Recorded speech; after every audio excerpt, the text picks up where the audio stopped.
Support for The Nocturnist comes from the California Medical Association. At The Nocturnist, we are careful to ensure that all stories comply with healthcare privacy laws. Details may have been changed to ensure patient confidentiality. All views expressed are those of the person speaking and not their employer. Ben Slater is a high school English teacher in San Francisco. He teaches everything from Dostoevsky to Yagiyasi to Adrian Rich. But his favorite class to teach is not an English class at all. It's called Examining the Good Life, based on Socrates' famous quote, "The unexamined life is not worth living." I actually wanted to just call it the good life because that was the central philosophical concept. But then the administrator was like, that just sounds like you're all just going to be having fun. And so let's keep examining in there.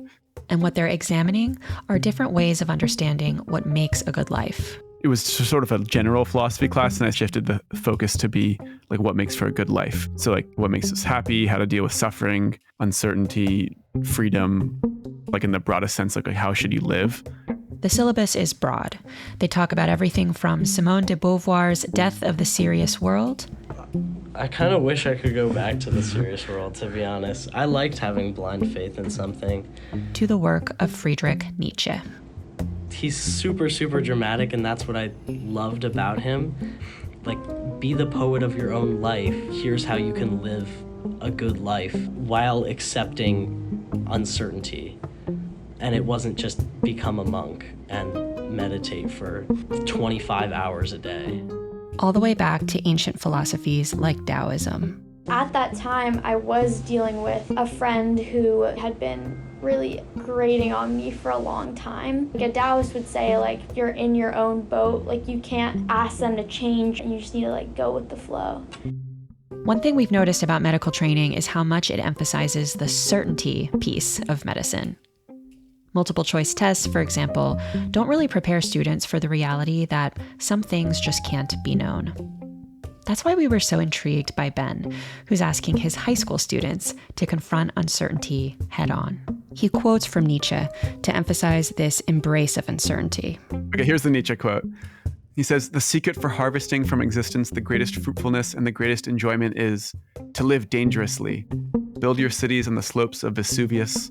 Send your ships into uncharted seas." Or, for example, the modern Tibetan Buddhist Pema Chodron. She says, "What keeps us unhappy and stuck in a limited view of reality is our tendency to seek pleasure and avoid pain, to seek security and avoid groundlessness, to seek comfort and avoid discomfort. This is how we keep ourselves enclosed in a cocoon. The mind is always seeking zones of safety, and these zones of safety are continually falling apart. We spend all our energy and waste our lives trying to recreate those zones of safety, which are always falling apart." What both Nietzsche and Pema Chodron seem to be saying is have courage. Step out of the cocoon, let go of the need for absolute safety, and learn to live fully despite the uncertainty. This is a message that we've been hearing from the clinicians and patients who contributed their voices to this series. They're all people trying to figure out how to live well inside the unknown. We noticed there seemed to be a spiritual undercurrent coursing beneath these stories. So today, we're talking to two women, both spiritual teachers in the Buddhist tradition, who guide their students toward a more secure relationship to uncertainty, just as Ben is doing with his students. The practice of Buddhism sits at the center of each conversation, but I think uncertainty is actually the fulcrum on which both stories turn. This, of course, is something that the teens in Ben's class know well. I really liked the idea that in Zen, nirvana is realizing that there is no nirvana, because it's being certain in uncertainty, and that's what I want to be. I want to be certain in uncertainty. I want to know and be certain in something. I recognize that uncertainty is the way the world works, but I don't want to accept it. That sounds terrible.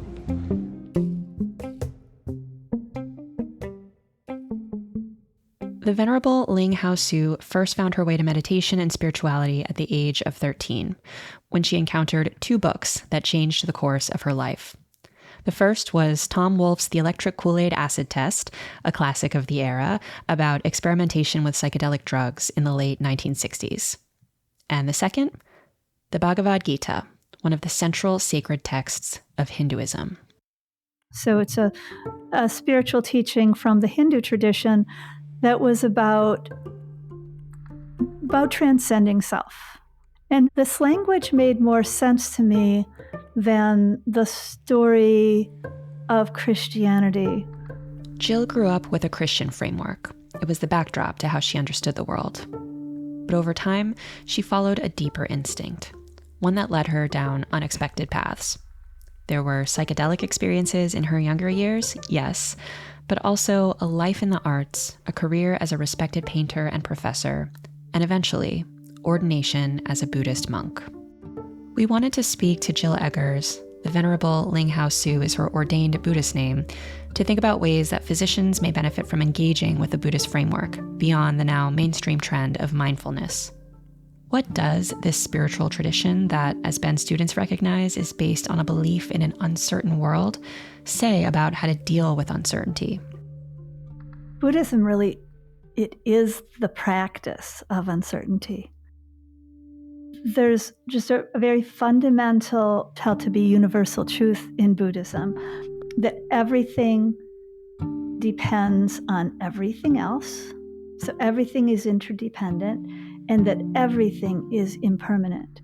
And these two ideas kind of function together, that everything is always subject to change at all times. So all of life is uncertainty, and any illusion that we have control is pretty much an illusion. I use the visual of a kaleidoscope would always come to me. Every shape moves and affects everything else that's taking place, and this is ongoing. I started formal Buddhist training when I was 50 years old. And I had been a meditation practitioner my whole life, like since 14, but never practiced in a serious way. I was very allergic to the whole idea of any kind of organized religion at all. And then I met this teacher, and something really shifted. I could see that he was a really extraordinary person who really knew what he was doing. Teachers are core to all Buddhist traditions, but they can also be a bit tricky, functioning more as guides than, say, professors. Think of the classic Chinese Zen proverb: a teacher opens the door, but you must enter by yourself. So Jill began working with this teacher and training to become a teacher herself, and the experience, she found, can be confrontational and challenging. And I remember times of thinking, maybe I'll move to Ireland or California. Like I had these bizarre fantasies arising of getting away. And the literature says that in the tradition, if the relationship's really working, you're going to want to run because you're going to be confronted. The teacher functions like a mirror for whatever the student is bringing to the table, for all of your neuroses and all of your projections, and give you clarity about your own experiences, but also kind of pull you back when you're about to fall into the ditch. But that is the teacher's job, very much like your teachers in medical school, to pull the rug out from under you and put you in a situation where you don't know the answer, and maybe you can't on the spot figure out the answer, so you carry that around with you. You carry that question. There's even a formal practice for this in Buddhism where you carry around the question, what is this? It's related to the Zen Buddhist tradition of the koan. A koan is like a riddle that can't be answered through the rational mind. And the teacher may give a student a koan, and they may carry this riddle around for weeks or months or even years until it sort of acts within the psyche to produce the answer, which is not a conceptual understanding, but a realization. And when you think you know the answer, you just keep asking the question, so that it's not a rational kind of thing, but it goes a little deeper. Something arises.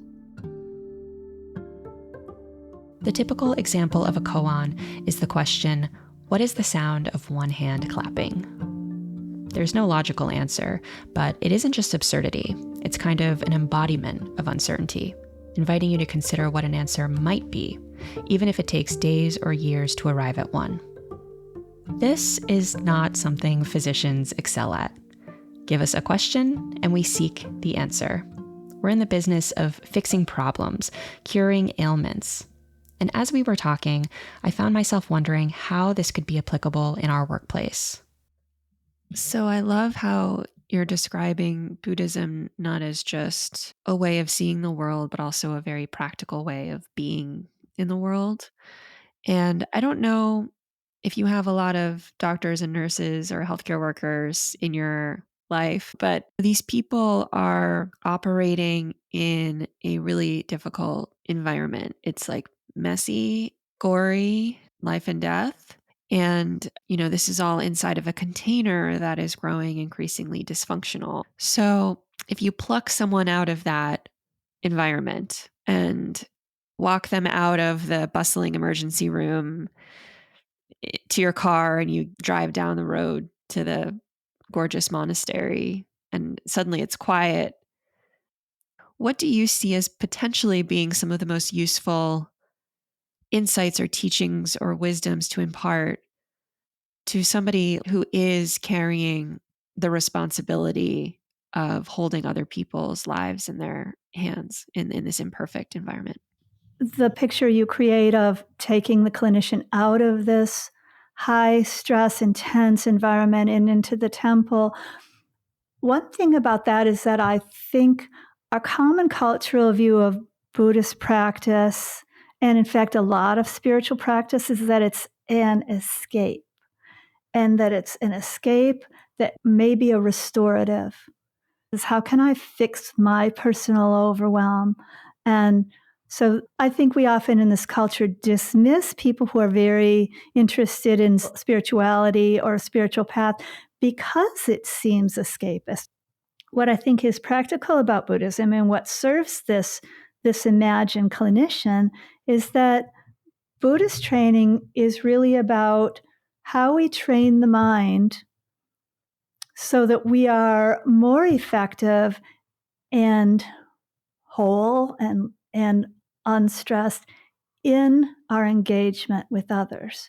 So that imagined clinician gets the benefit of stopping to sit in meditation. It's something Buddhists do. We stop. Like, we don't stop in this culture, but if we stop, we make room. We make room for not burying and hiding the stress that we're feeling, but really looking directly at what's going on with us rather than kind of shifting off balance and hiding things from ourselves. This making of space gives us a kind of wealth of resilience. It doesn't change that things can be very painful and traumatic and challenging and fast-paced in our lives, but we can sort of see that as the matter that's moving along in the stream rather than as the whole itself. Yeah, I think one thing I'm hearing is instead of taking a bunch of burned out doctors and sending them into the woods for a meditation retreat at a temple, how do you make yourself the temple? Or how do you bring the temple into your consciousness and make your consciousness the temple? And so for people who are trying to learn more about Buddhism or live out Buddhist values, is the goal to kind of be in a constant state of presence and openness and just like you're walking through the hospital and you're like does it come and go? Or is the idea that no, actually, if you practice this enough, you live it out in every moment? In my experience and that of everyone I know, the ego always comes back. So it's an ongoing, lifelong practice. That's very much what I like about Buddhism, that it's a practice. It's not an ideology. It's about this constant engagement every day, kind of walking with the practice. It doesn't all go away. And it's important to go into, I think, any spiritual practice with eyes wide open about that there's not a magical panacea. I think many people come to Buddhism thinking that they're going to sit in meditation for an hour for a few months and then they're just going to be kind of always very chill and calm. And it's not my experience at all. So just wanted to try something out here where I defend the ego a little bit. So for people listening who are in clinical medicine, who are hearing this about, at the end of the day, everything is dependent on everything else. Everything is interconnected. There is this oneness that permeates, and that the self is an illusion or a construct. People for whom that feels scary, they don't want to undergo an ego death. They're attached to their self with a capital S. And some people who might believe that, and that without the ego, we just collapse into puddles of of everythingness.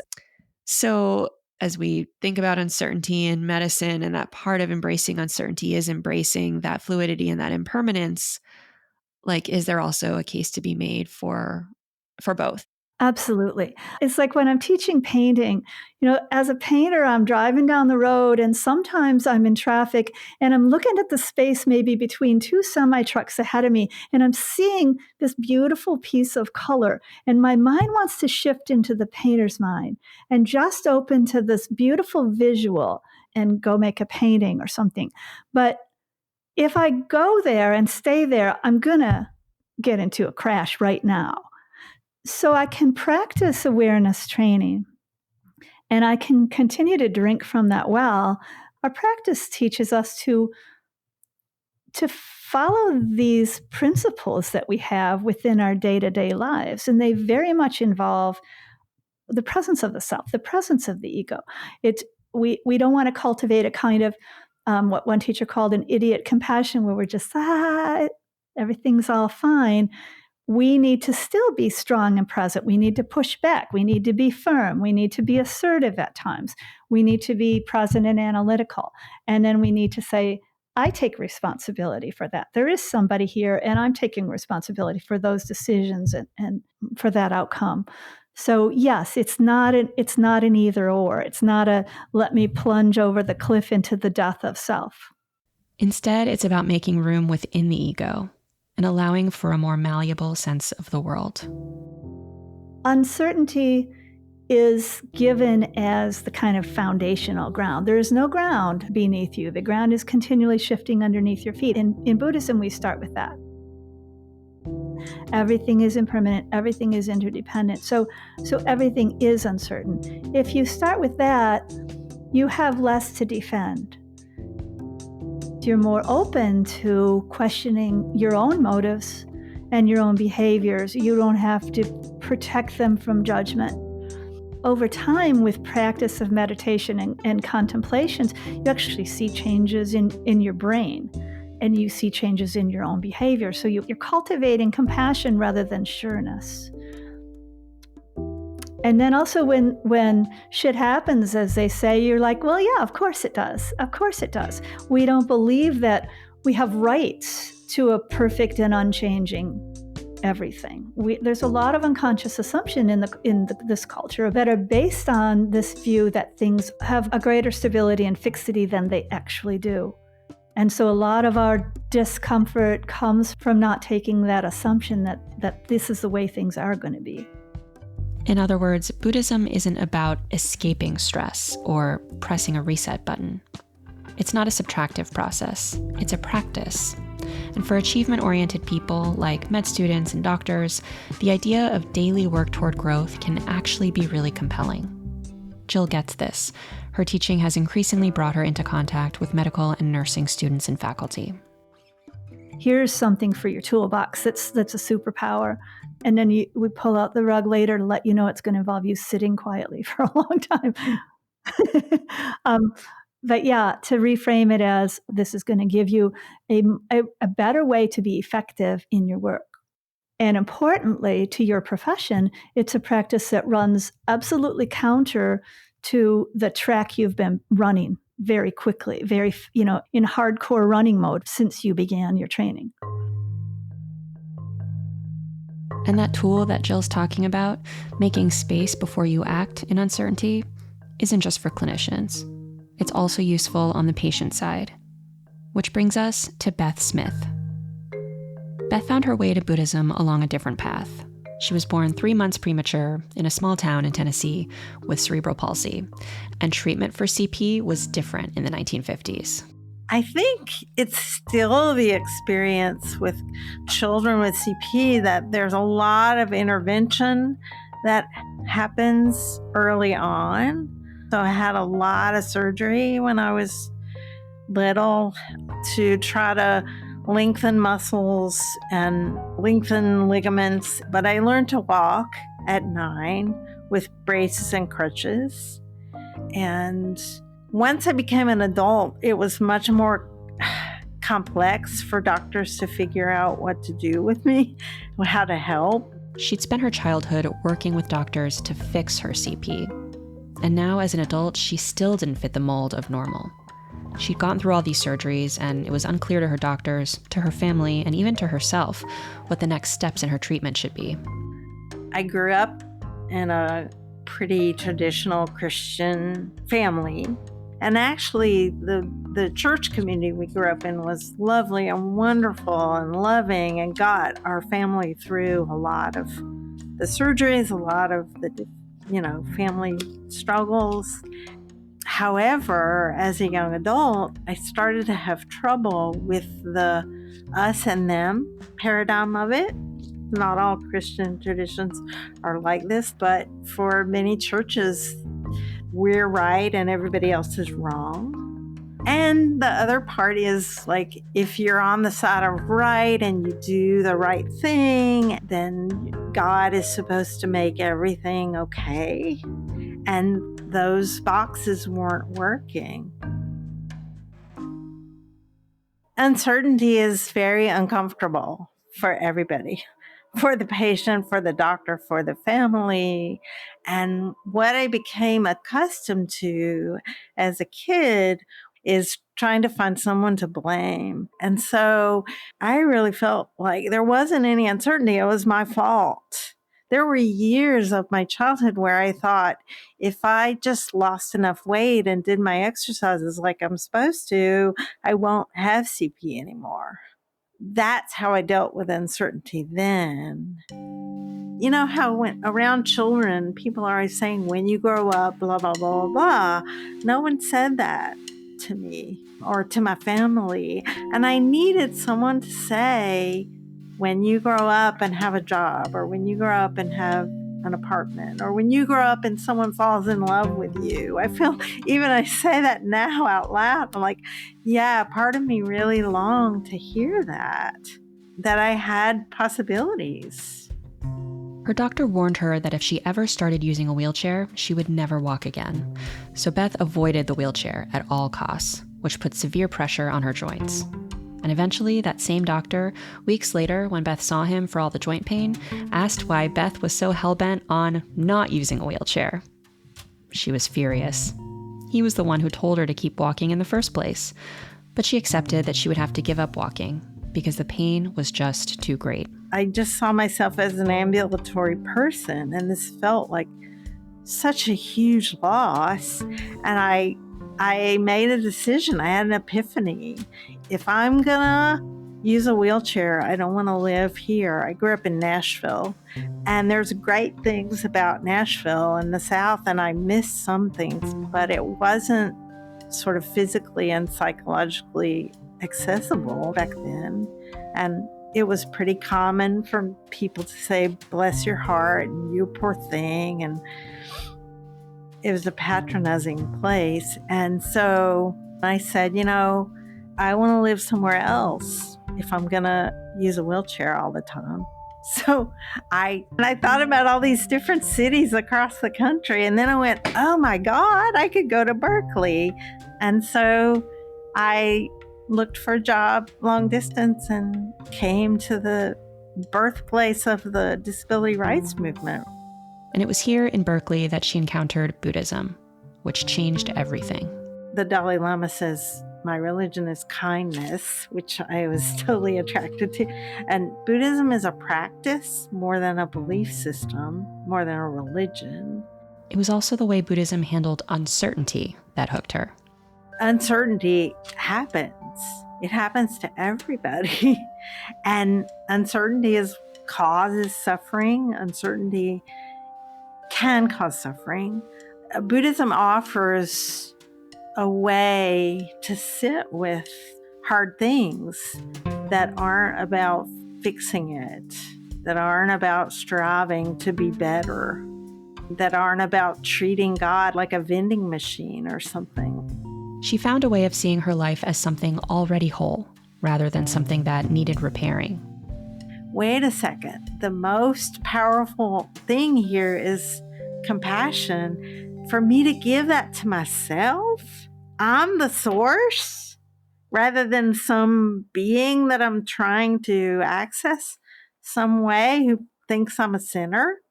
You know, it was like it was like a itch being scratched. This new perspective immediately changed the way she conceived of her cerebral palsy. It's the social model of disability versus the medical model. It lends itself to uncertainty and blame if you're seeing your patient as someone who needs to be fixed. And what about we change the conditions in the world to make it easier for me to do the things I want to do?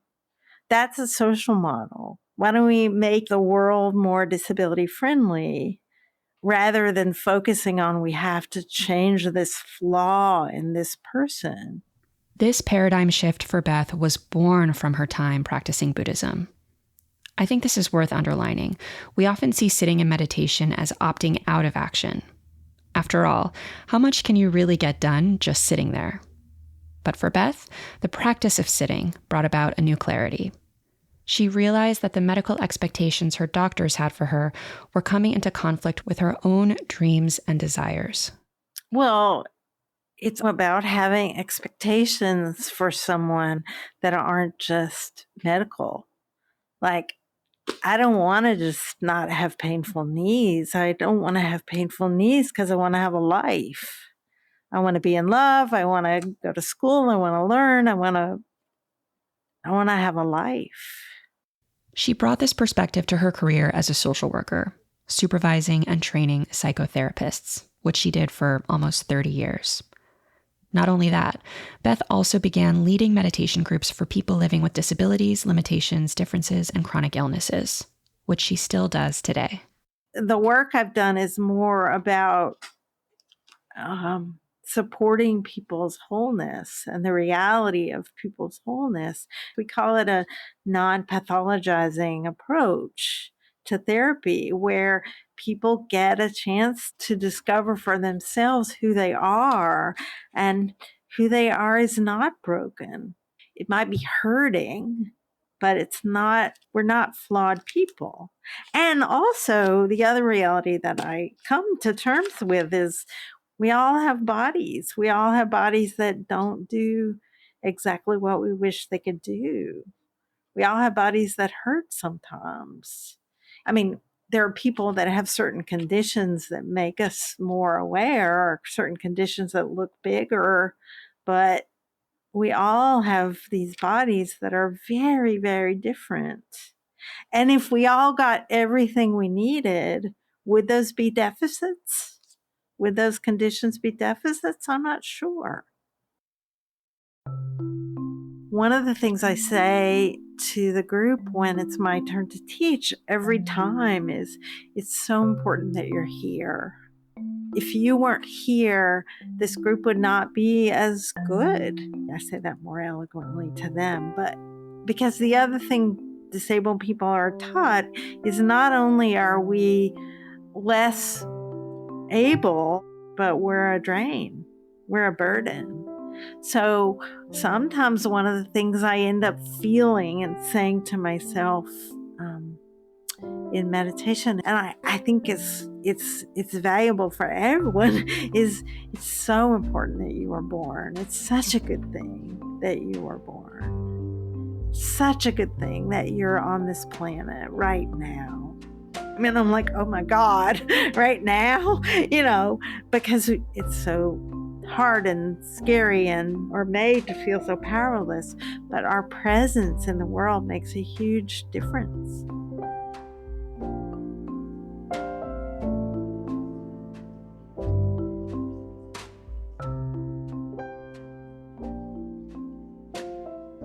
Today, we're going to close this episode a little differently than usual. We're going to close with a meditation from Jill Eggers, the Venerable Linghao Su. It's relatively short for those of us who are new to meditation, around 6 minutes long. So enjoy, and thanks for listening. This is a guided meditation from the Buddhist tradition on impermanence. When we practice seeing the impermanent, constantly changing nature of things, we develop a friendly relationship with uncertainty. We can become more flexible, open, and aware of the present. First, establish a comfortable posture. This can be in your chair or a cushion, whatever works. Close your eyes or let them rest gently on the floor in front of you. Let's take 3 deep, cleansing breaths. Feel the breath coming in and going deep through your center. Exhale with a deep feeling of release.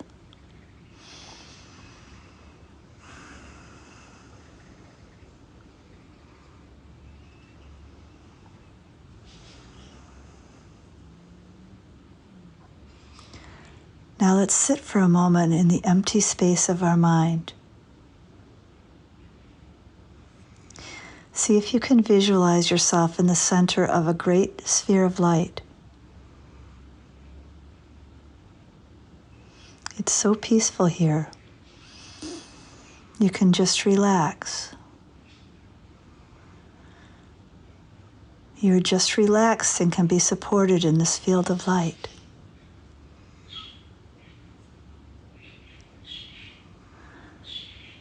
Let's examine and penetrate the impermanent nature of all you see.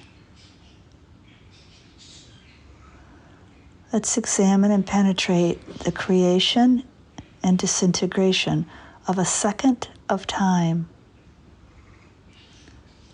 Watch the second of time arise and pass away.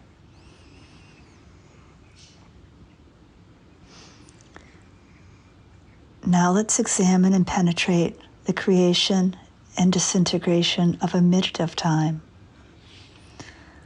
Those 60 seconds of time that arise and pass away.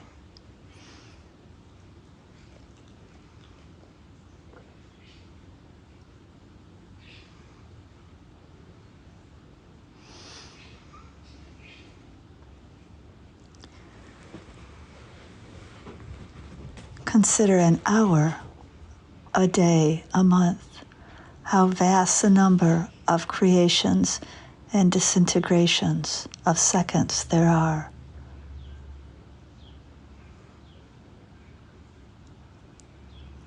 Not one of these moments will ever exist again.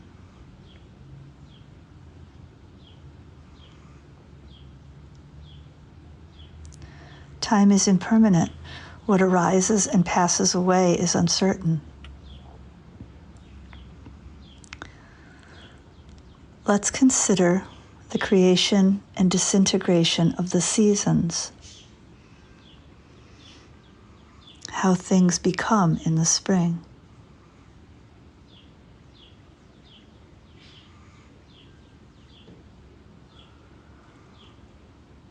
How things grow and thrive in the summer.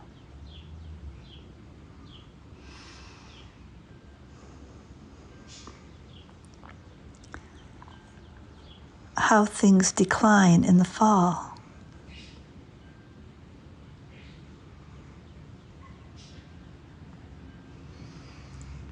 How things die in the winter.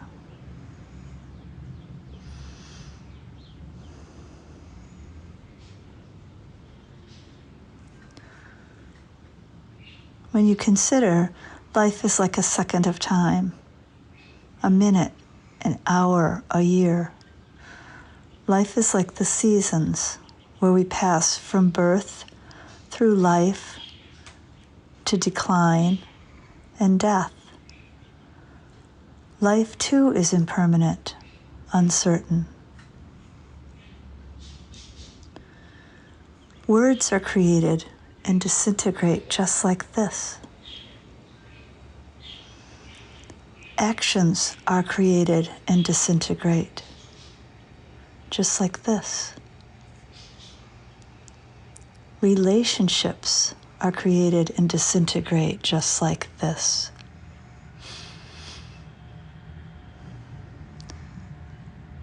The creation and disintegration of all things is a universal truth.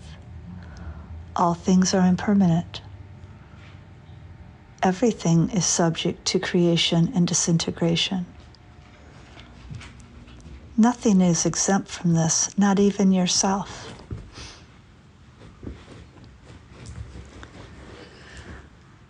Knowing the impermanent nature of all that is, what is there for me to cling to or reject? Just as I cannot take hold of a reflection in a mirror, or pluck the moon from its reflection in water, there is nothing I can hold on to, not even myself.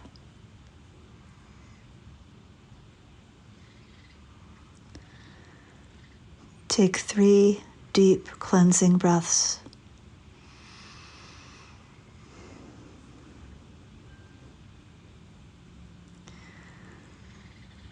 When you're ready, move your body a bit, open your eyes, and come back to the room.